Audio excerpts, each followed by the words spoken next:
तो आज हम बात करने वाले हैं 2026 की फिल्म यूफोरिया की। देखिए, ये एक ऐसी फिल्म है जिसने क्रिटिक्स को मतलब आलोचकों को पूरी तरह से दो हिस्सों में बांट दिया। एक तरफ तारीफें तो दूसरी तरफ तीखी आलोचना।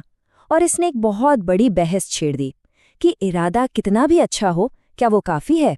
चलिए सीधे इसी में उतरते हैं और समझते हैं पूरा मामला। मतलब एक ही फिल्म पर दो बिल्कुल अलग अलग बातें। दी इंडियन एक्सप्रेस कहता है एक दिल दहला देने वाली फिल्म, वही दूसरी तरफ दी न्यू इंडियन एक्सप्रेस का कहना है इरादा तो अच्छा था पर बनाने में गड़बड़ हो गई। आप सोचिए, सिर्फ ये दो हेडलाइंस ही बता देती हैं कि इस फिल्म को लेकर कितना बड़ा कंफ्यूजन और बंटवारा रहा है। और अगर हेडलाइन से बात साफ नहीं हुई तो ये नंबर्स देखिए। इंडियन एक्सप्रेस ने इसे 5 में से 4 स्टार दिए, जो कि एक शानदार रेटिंग है। वहीं द न्यू इंडियन एक्सप्रेस ने दिए सिर्फ 2 स्टार। मतलब जमीन आसमान का फर्क। ये चार्ट देखकर एकदम क्लियर हो जाता है कि आखिर ये बहस इतनी गर्म क्यों है। ठीक है, तो बात को शुरू से शुरू करते हैं। फिल्म के पहले हिस्से पर आते हैं। और मजे की बात यह है कि ये वो हिस्सा है जिस पर लगभग सब लोग एक मत थे। मतलब सबको पसंद आया। इसकी शुरुआत वाकई में बहुत दमदार और असरदार थी। फिल्म का जो पहला हाफ है ना, वो एकदम ग्रिपिंग है। कहानी बिल्कुल सीधी है। एक लड़की है, चैत्रा, जो सिविल सर्विसेज की तैयारी कर रही है। उस पर एक हमला होता है, लेकिन वो हिम्मत नहीं हारती, जाकर पुलिस में शिकायत दर्ज कराती है। फिर पुलिस अपनी जांच करती है और जो अपराधी हैं उन्हें सजा मिल जाती है। कहानी यहाँ तक एकदम पावरफुल और ऐसी थी कि देखने वाले को आखिर में तसल्ली मिलती है। मतलब ऑडियंस पूरी तरह से कहानी में डूब गई थी। और देखिए, द हिंदू ने बिल्कुल सही लिखा था। डायरेक्टर गुणशेखर ने एक सच्ची दर्दनाक कहानी से प्रेरणा लेकर इसे बनाया था और इसका असर भी वैसा ही था। इमोशनली बहुत स्ट्रांग। तो फर्स्ट हाफ तक तो सब कुछ एकदम सही चल रहा था। लेकिन फिर आता है इंटरवल, और इंटरवल के बाद कहानी का रुख ही बदल गया। तो चलिए अब ये समझने की कोशिश करते हैं कि आखिर फिल्म कहाँ और क्यों पटरी से उतर गई। कम से कम ज्यादातर क्रिटिक्स का तो यही मानना था। हाँ, तो सवाल यही उठता है कि आखिर गड़बड़ हुई कहाँ।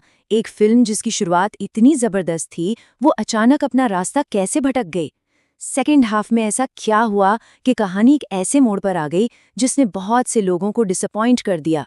तो देखिए, सेकेंड हाफ में कई बड़ी दिक्कतें थीं। सबसे पहली बात तो ये कि फोकस सर्वाइवर चैत्रा से हटकर अपराधी विकास पर चला गया। ये बहुत ही अजीब फैसला था। फिर माँ का जो किरदार था विंध्या का, जो पहले न्याय के लिए लड़ रही थी, वो अचानक से इनकंसिस्टेंट हो गया। मतलब उसके किरदार में कोई ठहराव ही नहीं रहा। ऊपर से एक ड्रग्स का सबप्लॉट भी डाल दिया गया जिसकी कोई जरूरत ही नहीं थी। तो नतीजा क्या निकला? एक ढीला ढाला उपदेशों से भरा सेकेंड हाफ, जिसने फर्स्ट हाफ की पूरी मेहनत पर पानी फेर दिया। और शायद सबसे बड़ी प्रॉब्लम यही थी। असल में देखें तो कहानी तो इंटरवल तक खत्म हो चुकी थी। मतलब न्याय मिल गया था, बात खत्म। लेकिन फिल्म को इसके बाद भी 1 और घंटे तक खींचा गया और बस इसी चक्कर में फिल्म की पूरी लय, पूरी पेस सब टूट गई।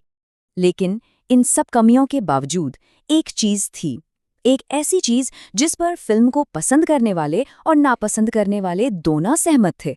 और वो थी एक्टर्स की परफॉर्मेंस। कमाल की एक्टिंग थी।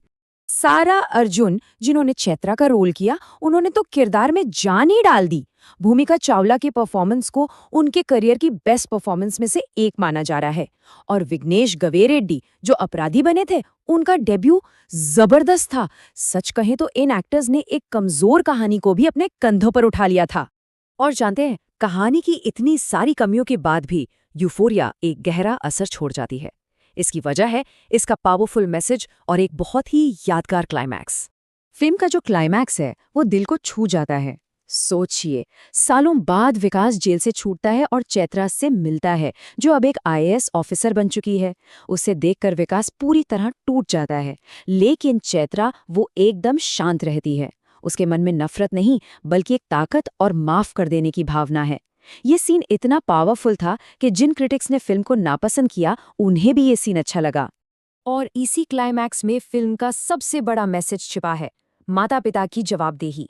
फिल्म एक बहुत बड़ा और जरूरी सवाल उठाती है कि जब बच्चे कोई बड़ा अपराध करते हैं तो क्या उनकी परवरिश के लिए उनके माता पिता भी जिम्मेदार नहीं हैं? तो आखिर में सवाल यही बचता है, क्या एक पावरफुल मैसेज और जबरदस्त एक्टिंग एक बिखरी हुई कहानी वाली फिल्म को बचा सकती है? यूफोरिया के केस में इसका कोई हाँ या ना में जवाब नहीं है। ये एक ऐसी फिल्म है जो अच्छी लगे या बुरी, पर सोचने पर जरूर मजबूर कर देती है। और शायद यही इसकी सबसे बड़ी जीत है।